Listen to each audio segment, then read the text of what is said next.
It's Friday 13th and you are here, and that's amazing. And I'm hearing myself, so maybe we have to mute the other computer. There's a remote there. No, mine is muted. That must be the TV then. It is muted. Now it's muted. Can you hear us? Write in the chat, please. Yes. Yeah. Thumbs up. Thank you very much. We're going to be talking about change. And because today we had the AGM, we're going to go through the what, the why, the how of change. And afterwards, I'm going to dive into data protection / privacy programs. Why do I have the slash in there? First, because in some jurisdictions, the terminology is data privacy. And sometimes it's just privacy, it's not data protection. The difference between data protection and privacy is what is around us as people, as human beings, where data protection is the data about us, how this is telling stories about ourselves.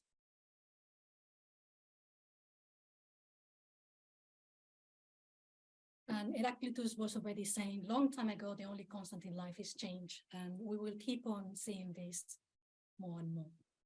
So about me, I like using disclaimers because I have a degree in law.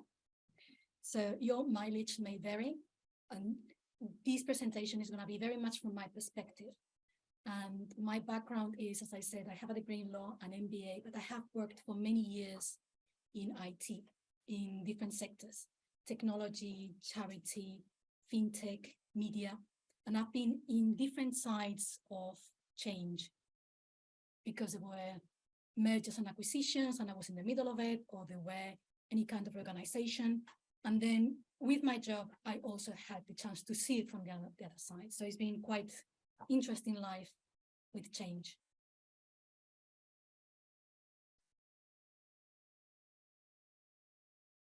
So what we're going to be talking about today was change, why, how, concepts and tools, people, which for me is the most important thing. And then I'm going to go into data protection, privacy programs, and talking about metrics as well. We will finish with a Q&A. So what's change? I really like this quote from Benjamin Franklin in 1789. This was the Constitution in the US, which is the framework of an organization. And if the Constitution had been established in 1789, and the rest of laws, they're going to be based on that. But we cannot even be certain about the maximum law of a country like its Constitution. The only thing that is certain is death and taxes. Well, we cannot be certain about anything. Everything changes the whole time. Examples of change. One of them was obviously for the pandemic, new ways of working. So now we are using hybrid.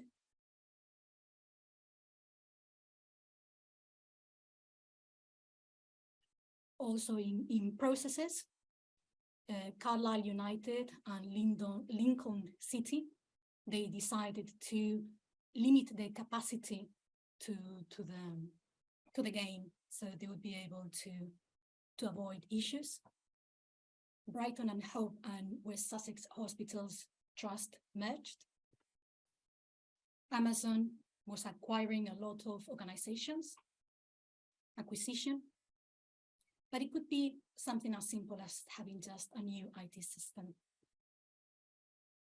So why change? Again, Benjamin Franklin, I think he was quite attuned at the time. When you are finished changing, you are finished.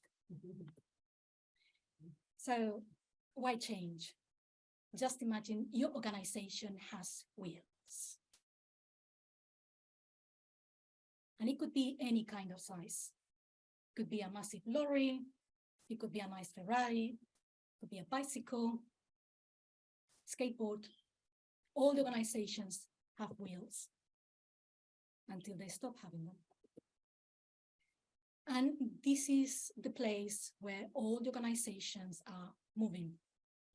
Is a massive motorway. And we just can see a little more, but the rest is just fog. And this is the external environment. We can have a look at our neighbors, we can see who is in the lane, who's behind, we can see our competitors, but the reality is that we don't really know what is in there. And this may mean that we have to change. So now, how to change concept and tools. And for this, we're going to be using models. And models, they are maps that they are helping us framing a reality. But it's not going to be never perfect. But it's helping us shaping where we are and shaping where we want to go. And for this, I have been mentioning before the different kind of change that we can find. Venkatraman's business transformation is helping us with that. There are a couple of levels, the evolutionary and then revolutionary levels.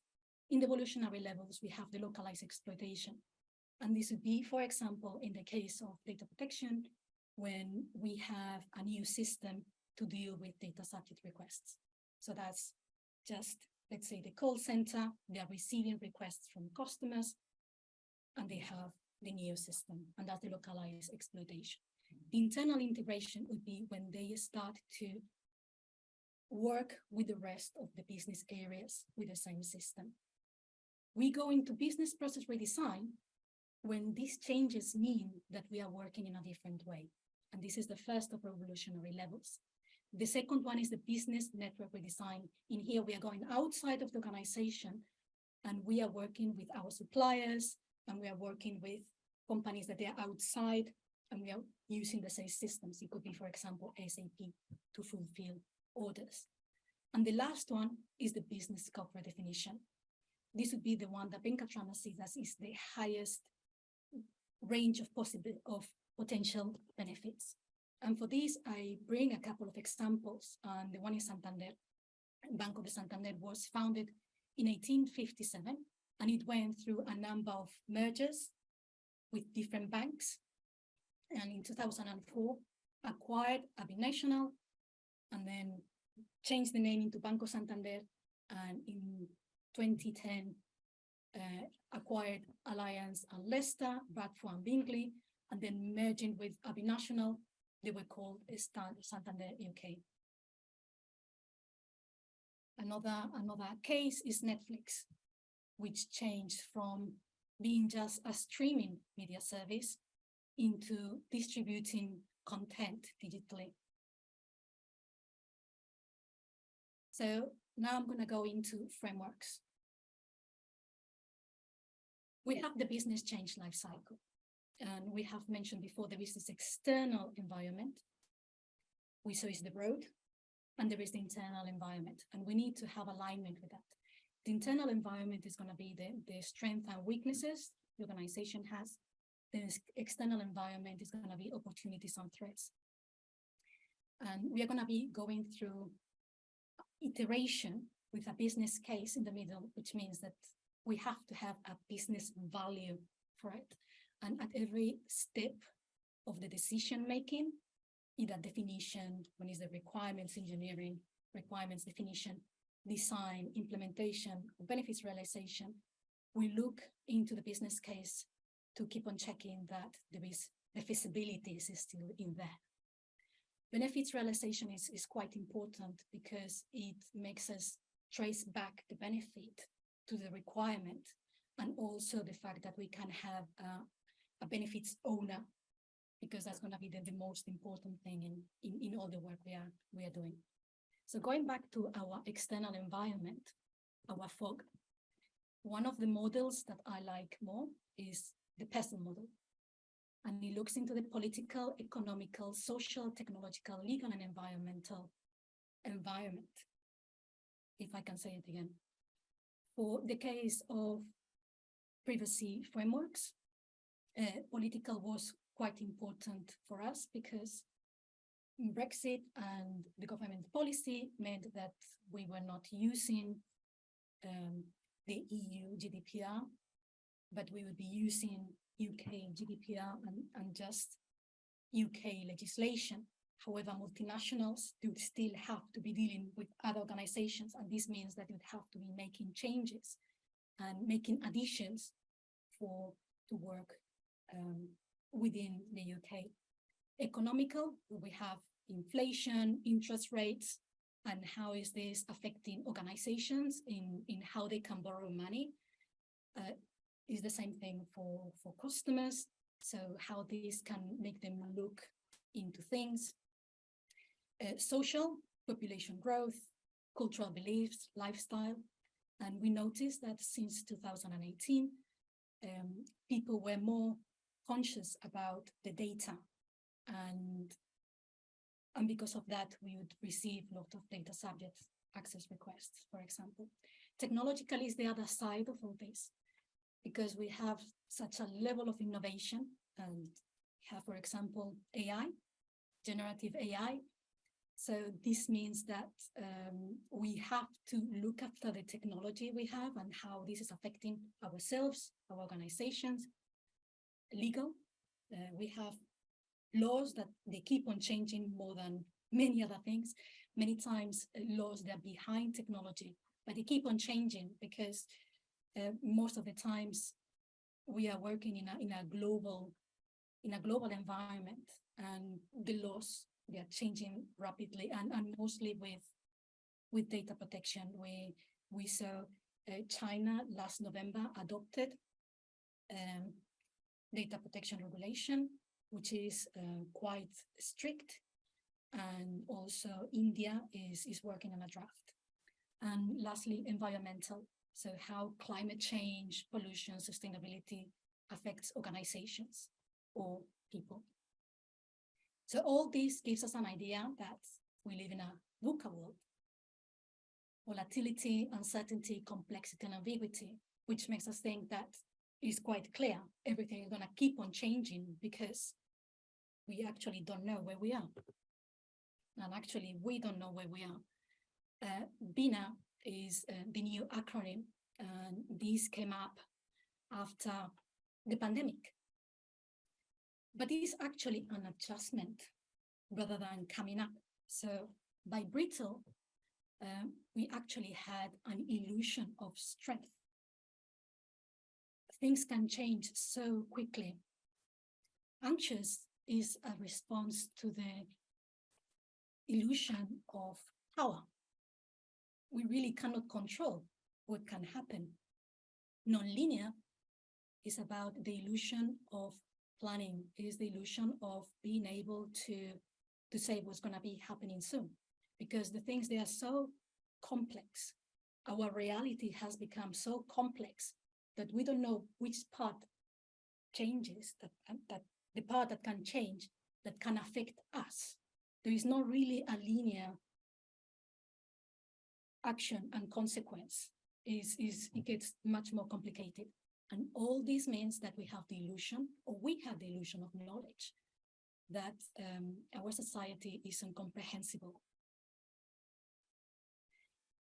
So going into methodologies to deal with change, we have the waterfall versus agile, which I'm not going to really get into that. You see in there who's winning, but is one of these things that keeps on being debated.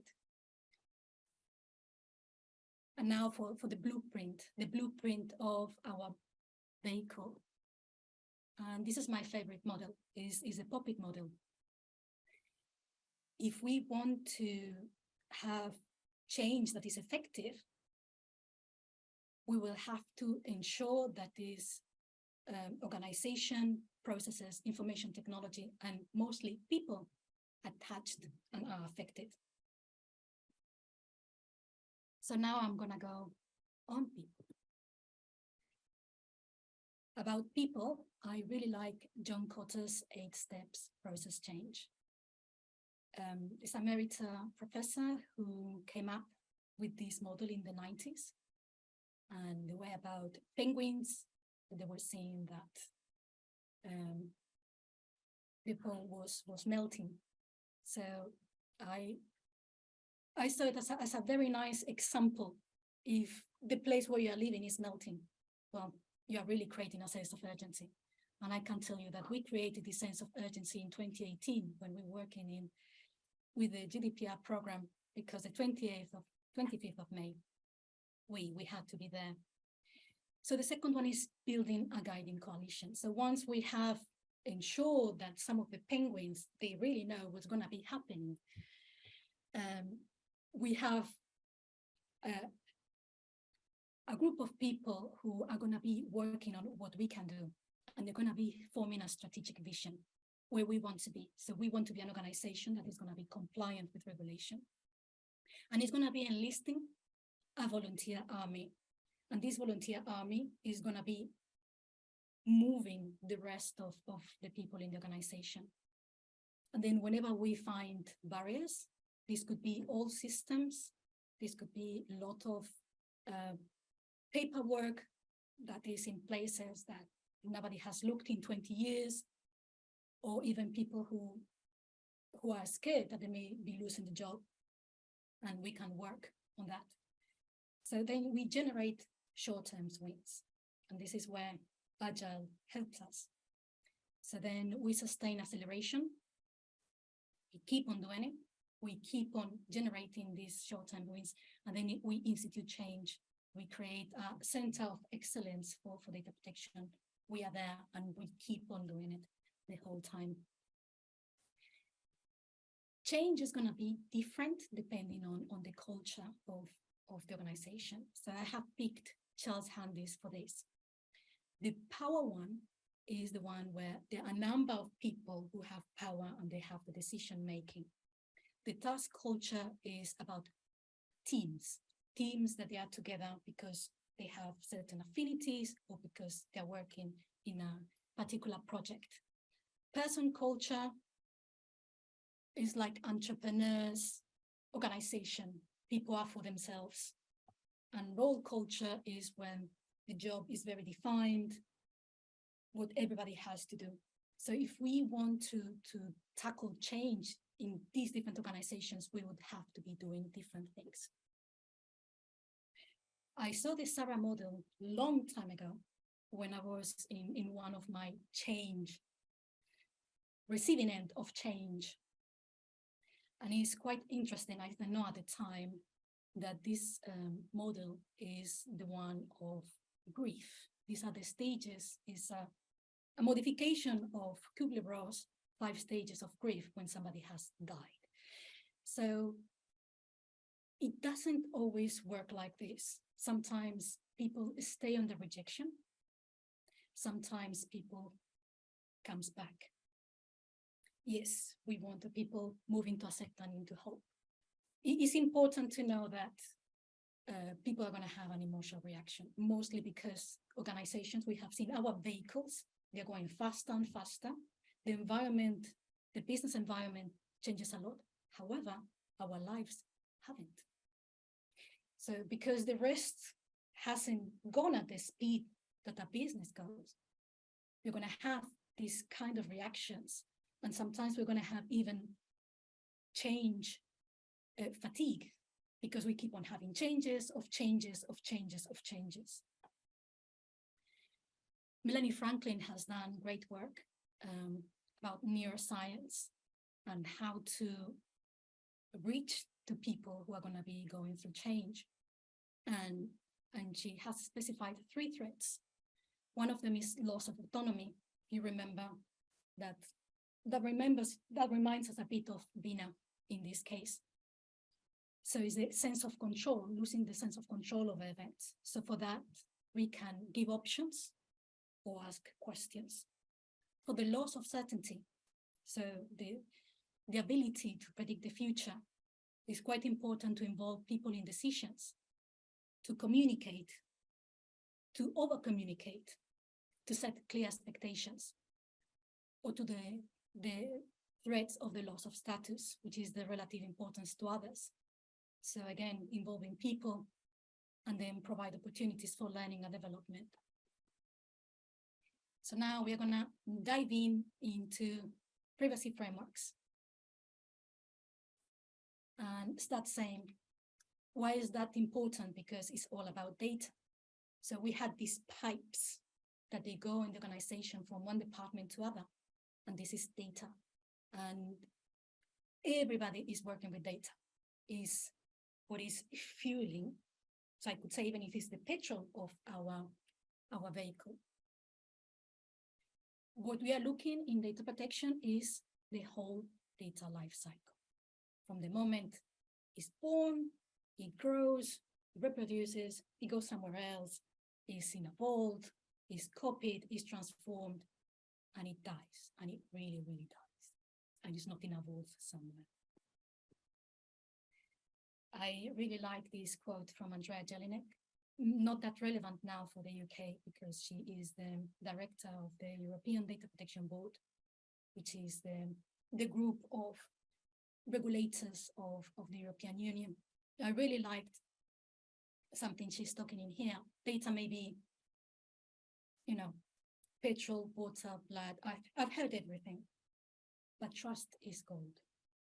And this is the important thing in here. As much as we are talking about compliance, as much as we are talking about regulations, what we are actually doing is to bring trust to the employees and bring trust to customers. There are a number of privacy frameworks. There are many. The reason to have these privacy frameworks is because they help us know where we have to go. And going back to what I was saying before, there is an imperfect, it's an imperfect map because we will have to modify things. And depending on where we are operating, depending on how our organization is operating, so we could have the corporate privacy programs that they are working in the whole organization, depending with regards of where they are in the world, finding corporate rules, that's also for organizations, APEC cross-border privacy rules. If we are operating with Asia Pacific, then code of conduct, certifications and seals, and ISO standards. And the one I'm showing now is the NIST privacy framework, is the National Institute, the Standards Technology in the US. And it's quite helpful for organizations that they have used already the cybersecurity framework because it's quite similar. And it's also free. Some of these frameworks, they're not free, but the NIST framework is a free one and is quite helpful because it connects cybersecurity and privacy. And normally the controls that we use in privacy, they're cybersecurity ones. This is a British one. So it is the British Standards 10,012. And this was modified in 2017 to add GDPR to it. It hasn't been updated with anything that came afterwards. So maybe at some point it's gonna be updated. It's not a free one neither, but also is for whoever is just operating in the UK, it would be a useful one. Another derivation is the 27701. This is definitely being updated, and this is an extension of the 27001, which is a cybersecurity one. And this is quite useful for organizations that they are providing services, and they're able to say that they are certified in 27001 and 27001, and this one is not free. Also for the UK, but with great possibility to add other jurisdictions, is the ICO accountability framework, and is free from the ICO site, and is very user-friendly with a spreadsheet that it can be downloaded. And some organizations, I know they're using it and they find it quite useful. Another one that is a favorite of mine is the CIPL accountability framework. This one is agnostic and it can be used with any jurisdiction. There is a lot of work to make it work with you. So that's the thing, when it's very open, You have to work a lot with it, but it is also free and is also quite useful. And my favorite is the Isle of Man accountability model. And it's my favorite because it's showing first that it's iterative. So this is like the wheel of our vehicle. We are moving the whole time. We have to keep on moving. And at the very center, there is documentation. What GDPR brought was accountability. We have to be showing that we are accountable. So this brings a lot of documentation, which is at the center of our wheel. And we start with internal governance. So these are our policies. So how we are deciding that we are going to be operating. The second one, and I really like how it's written, know your data. I'll repeat it again, know your data. You start from there. The third one is compliance with principles. It could be the principles of data protection, principles that the organization may have created. Some organizations have created their ones. And this works much better than any regulation because principles can be used for a lot of training. Principles can be used for internal awards. Principles can be used very easily in design of product. And I will come back to that later on. Compliance with rights. So there are many regulations, and that's not just the GDPR, that grant rights to individuals to ask for their own data, to delete their data. And then looking into risk to individuals. So for that, we have data protection impact assessments, and we also have privacy impact assessments. Sometimes they are used interchangeably. Sometimes it's like the prior to the GDPR says the PIA, other regulations don't say anything. And then finally, technical and organizational measures. This is going to be any kind of measures that we have from security to teams to people, and then we keep on reviewing this. And this is integrated again with the POPIT model. So this comes together. Everything has to affect organization, people, information and technology and processes. Because in the end, what we really want is to change the culture. So we go back to people again. And to know where we are, to know the maturity of our program, we do a gap analysis, and in where we are and where we want to be. So diving into some of the themes I have mentioned, know your data. And this is the first one and the most important one. And it's not easy because there is a lot of shadow IT, files in SharePoint that some people have forgotten. So it's a great project, and it's something that it has to be keeping on going to know the data, and everywhere where we are operating. So this means suppliers, this means customers, and this is also helpful for data subject rights, because the moment we know our data, we are able to create processes to reach out if we have to reach out to the company, because, for example, our payroll provider is an external one, and an employee wants to have information about that. We have processes that are able to reach our external suppliers, and they're able to provide information in less than 30 days. I've been in some negotiation of some of these contracts where I had to negotiate a shorter term because they were looking to the 30 days. But if we let our suppliers 30 days, we're going to be out of time because we need to communicate with whoever has made a request and do any kind of follow-up. And in the case of data subject rights is one of these examples where we can do the as is and to be. And we could be changing our products, we could be changing our systems, we could be changing our data structure to make it more automated or making even self-service. So this is something that we can, work on. And privacy by design. Privacy by design is a term that came from Anne Kabukian in the 90s. And is mostly about product. It's different from data protection by default and design that we have in the Article 25 of the GDPR, in the sense that the Article 25 of the GDPR is all encompassing. So everything that we are doing about data protection is by design and default. And this one is about product. This is about design.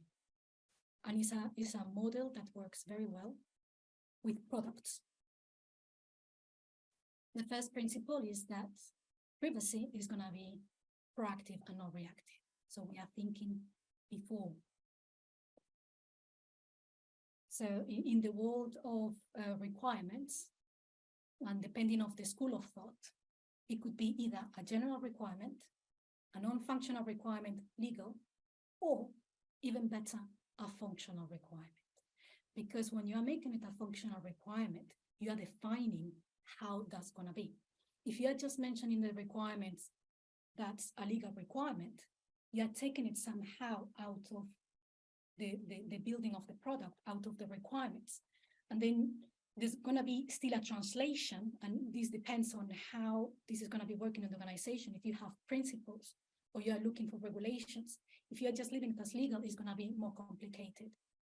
So it tends to be useful the figure of the privacy engineer, who's going to either be making the translation or is going to be able to define how a legal requirement is going to be working as a functional requirement.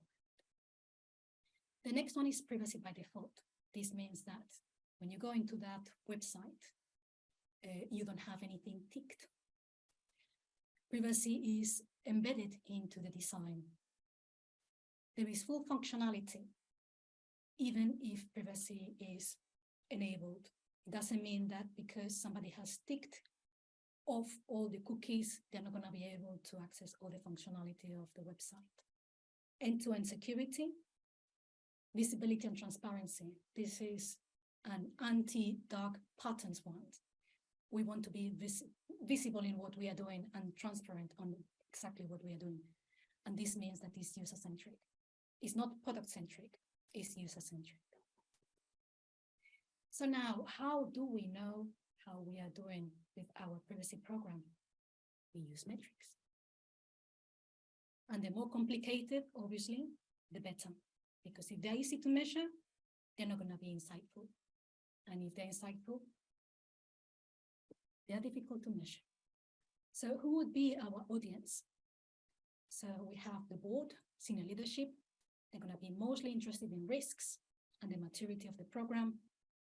Business areas, privacy champions, it would be useful for them to know which is the best project to work on. Internal audit is going to be looking into the performance maturity. Employees, is good that they know how we do, because sales representatives, they can tell how good we are in data protection and they can sell it. And customer support representatives, they are able to answer questions of the public who want to know how compliant we are. And also externally, some organizations, they would have it in the annual report, be part of the corporate social responsibility, and it's a legal requirement in California to show some metrics. So what we are reporting to the board, which risks? So legal and regulatory, reputational, litigation, risk of director's liability. The board is going to be mostly looking into risks. And it's something that is easy to quantify. It's more difficult to quantify the value, the return on investment. And this is some work that is being carried out by some organizations that they want to bring also this value to the board. It's not just about the risks that we can have. So we have different points of measure. So we have the KPIs.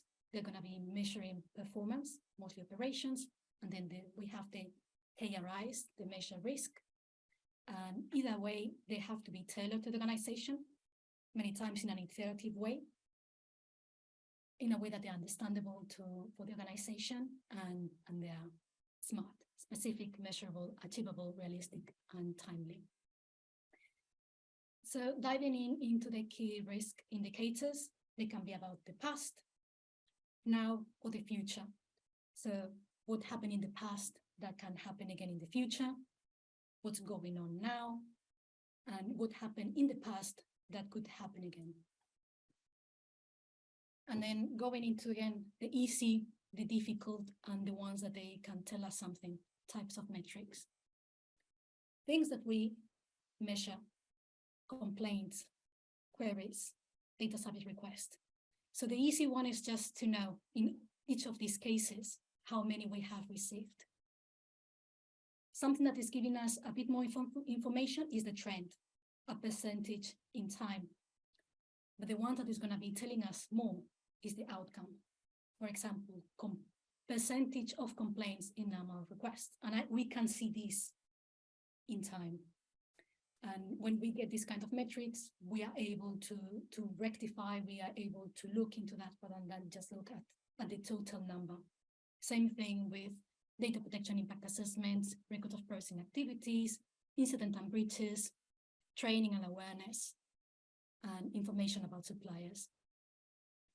So metrics, they're iterative. We can start with something and then we realize that we want to know more.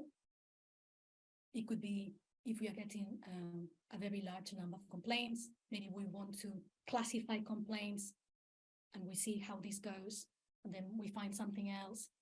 So it's a very iterative work. And metrics, they can also help us with the maturity of the program. So we can do this over time to see where we are. So today I have talked about what's changed,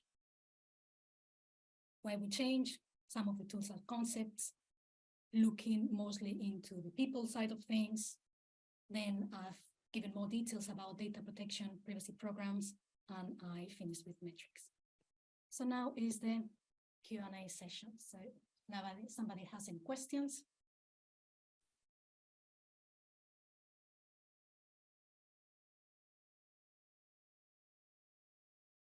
Thank you, very good presentation. Yes, excellent. Yeah. Thank you.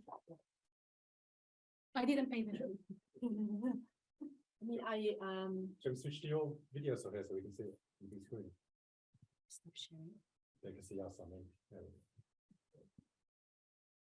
yeah, I also gone through a lot of projects and change in my number of careers. There's one suggestion is I found that there's a methodology we call force field analysis. Yes. It's quite good, neat, and to add to your catalog of changes. Yes, I did a selection. Because you identify the resistance of people and how we kind of use the champions to employ the champions to go to influence the resistance. But without the analysis, we don't know who resists against the change, who forms. I find it's quite practical, quite useful. It's a fascinating change. It's very fulfilling if you do it successfully. There's a tool, two sides of the coin. Oh, we are mute. No, yours is good. But it's a very, very good reminder with some of the methodology you cited. So, oh yeah, I saw it before, but I haven't used it for a long time. Yeah, so it's quite will you be able to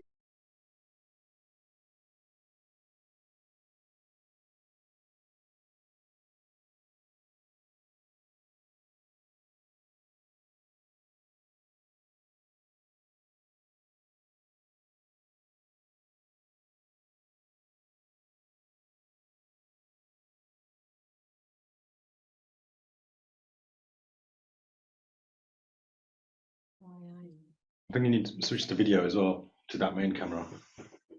switch your video? It's because you're gonna see me in very, very big size. And That's it's not, okay, it's that's not that I okay. mind, but we are more people here. Yeah, that's a, do you know how to switch it to that main camera? I don't have Click on the, shall I borrow your mouse? Yeah, come. Yeah. Just- Yeah, so I think so here has to take control of the. It's not my computer. Integrate So. Logitech. Which one is it? I'm assuming it's that one. Can Must you? be the webcam, the integrated webcam. Yes, I'm waiting for somebody else who's got questions. I'm checking here. Usually it's based on who's talking. Can at you the hear time. us now? Thank you, Andrew. This was, can you, oh, I'm in mute. Okay, thank you, Andrew. Now, at least you can hear me. We'll repeat it again. Okay, I have gone out of mute. There we go. Katie, ask your questions again. So I mean, first of all, thank you very much for the presentation. It's really useful, and change is fascinating. I've gone through a lot of changes in my career, and I mean, I just find that in my experience, there's a methodology for changes called force field analysis. I mean, it'd be nice to add to your catalog of changes. The thing is that tool, that methodology is really useful to identify champion of change and resistant, who people are resistant. So we are using the champion of change to influence the resistors, and so they neutralize together, because without it, the change will fail. Because if you have resistors, they just don't want to know anything, or they just ignore you. So and then we don't have the resources to convince all the resistors. So we are using the champions to do it, and it's quite useful. But as you said before, there are many methodologies, and you just selected some key methodologies for this presentation. Yeah. So as I I'm mean- talking about force field, what do you think about racing? Because I saw some criticism recently. So race is a good matrix. You know who does what, their role and their responsibility and their accountability. It's not a force driven behind the change. It's something like, it is more like a documentation to understand my role and my accountability of the change. What I find it useful in my change experience is the stakeholder power grid, because the stakeholder power grid, we can identify the really star champions to help us to promote and launch the change. Yeah, it's really powerful. Force field analysis, very, very powerful. And also the change you need like you talk about training, consultation, dealing with mental health, welfare, money, finance, job loss. It is not sometimes it's not a very pleasant thing to do, but you have to do it in order to drive efficiency, save cost. Especially when you are talking about automation, it's a very sensitive area. People say, "Oh, automation, we are going to lose all our job. Oh, we are not going to help you." Because when you before the change, you have to get the consultation from people. Whatever you do for change, good luck. Thank you. Well, I can tell you every privacy program is change. It's not a legal issue. It's an organizational and it's a cultural issue. Yeah. Because we are changing how people think about data. So this is our end goal. So training and everything we are doing is not about systems. It's about people being mindful. People being Culture, mindful yeah. So that's why everybody who's working with data protection is a change person, and budget knows. Yeah. I've actually moved away from data protection, but absolutely I agree with that approach. It is a cultural change, but that needs to be embedded across the piece, not just Yeah. it's not the product centric, operational centric. The whole space needs to Exactly. bear that in mind. The thing that struck me when you mentioned about the data impact assessment, the organisation with which I'm working is very much to do with civil engineering. In which case, if you're starting a piece of work, you have a physical risk assessment. So is it safe to carry out the work? So you're looking at who could be harmed by the thing, whether it's the people doing the work, whether it's passers-by, whether you're going to harm the environment for digging holes, harming the environment, listed buildings, trees, whether you're going to be damaged by, and you mentioned cars, whether moving vehicles are going to harm. So the idea of a sort of a risk assessment, there is a sort of general thing, and you've not only got the risk, as you were talking about, to data, and the way that data is sort of perhaps the thing you're most looking at, whose data and how it's going to be affected. But you've got who and how is going to be affected by the rest of the process in other ways. Yes, because data is proxy for people. That's the reason. So it's how the misuse of data can affect people. Yes.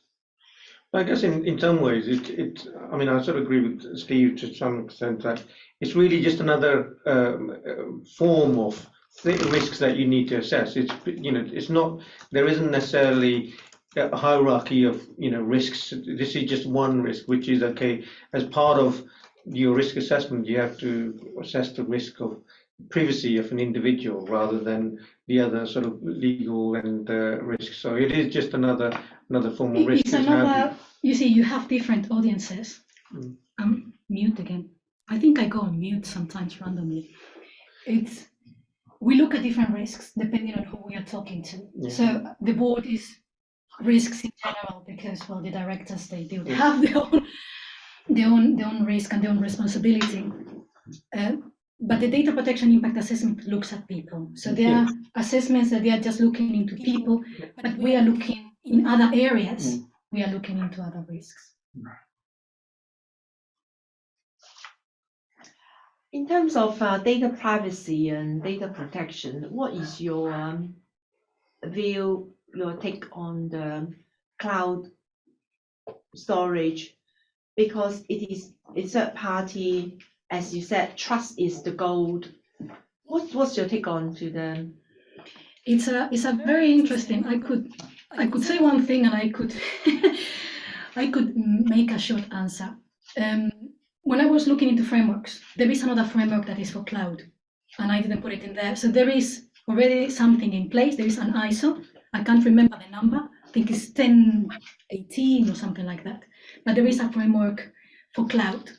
So there has been already a work on that. And I don't know if it was the Cloud Alliance, because a lot of the stuff we have now is on the cloud. I think it's 97%. There was some study from the IPP. It's 90% of organizations' data is on a cloud, which means The 10% still But not. I mean, I think there is this sort of misconception that somehow cloud is some sort of magical thing different from what traditionally was data centers. somewhere. Yeah. So it is data centers in the sense that it's a third party owned data center. In the past, even now, still a lot of companies use third parties to host their data centers and so on. So it is not fundamentally different. It's just how distributed it is and how accessible it is the only difference, and how maybe it's a buzzword. It's a buzzword, and it's a much more of a commodity use rather than a sort of physical infrastructure that's dedicated to an organization, etc. Andrew, you have a question. Yes, you mentioned in your talk two new models. You are muted, Andrew. No, I'm not. No, I'm not. No, you can hear you now. Yeah, You want me to write it in the? No, we can hear you now. we can hear you. So you mentioned in your talk two models that have come out, especially recently because of COVID. There was something about Bunny. sorry? Bunny is the brittle, Yeah, anxious, non-linear. yes. So what is that model particularly aimed at looking at, and what's it useful for, and where can it be best applied? This model, this can help with people. Sometimes it appears that the host mutes me. Apologies for that. Mute your computer and just use this one, because I'm sure it's going to come out clear. Let me get this. Okay, unmute. Okay, can you hear me? Yes. Okay, thank you. So these models, they help to know where people are, and people are very important in change, because if people are not with us, they're going to be resistant. And I was mentioning also there is change fatigue. Bunny came mostly out of COVID. So before we had this VUCA world, and this came with the Cold War. And there was a study, this is from an anthropologist in the US, and in his study saying that we are coming as people to the realization that we really have very little control. So how is useful for us is when we are planning change to be closer to people. And there was this model about neuroscience, and Melanie Franklin, she works with change, and she has done a lot of work with this. And follow her because she's very good. She's been a speaker in here. So again, from time to time I think he is muted. So knowing how people are going with change, which I think is better than the Sarah model, we know how we can approach them. We make them participate. We make them important, because this loss of control can make the people very, very resistant. And it's better to make the change with the people of the organization as much as possible. Okay, thank you. Thank you, Andrew. I have a second question if no one else wants to jump in. Go for it. Go. You mentioned something about reporting to the board and what people are worried about. And one of the things you mentioned was the risk of risk. Yes. We are all in this motorway, right? We don't know what can happen. And we go back to this BINA model. So depending on organizations, if it's an organization that is very technological, maybe they are using ChatGPT as employee number one, there are risks in that. They know there can be risks, mostly if it's a technology company. And knowing some of the startups, they think about technology, but they don't think about nothing else. So in this case, there are many risks that they can have, regulatory risks. If we have a situation of, and going back to the PESTLE model, political environment that we don't know what's going to happen. Here in the UK, we still don't have clear, which is going to be our data protection regulation. We had 3 prime ministers this year, and at some point we were going in one direction with the new data protection for the UK, and then it stopped. And I think that the last news I had, it was somehow in the House of Lords. I could see this like a bit of risks. What happens with now it looks that the political environment is a bit more settled, but at some point we wouldn't know. If we are thinking of building a privacy program, we have to have a bit of certainty on which regulations we are going to be following. If we are following just the UK, which now is separating from Europe, we have to change many things to make it just for the UK. But then if the organization is going to be working with Europe, they will have to be changing things again. So there is a risk in there. Is the mission of the organization wants to go outside of the UK, wants to go to Europe, which countries in Europe?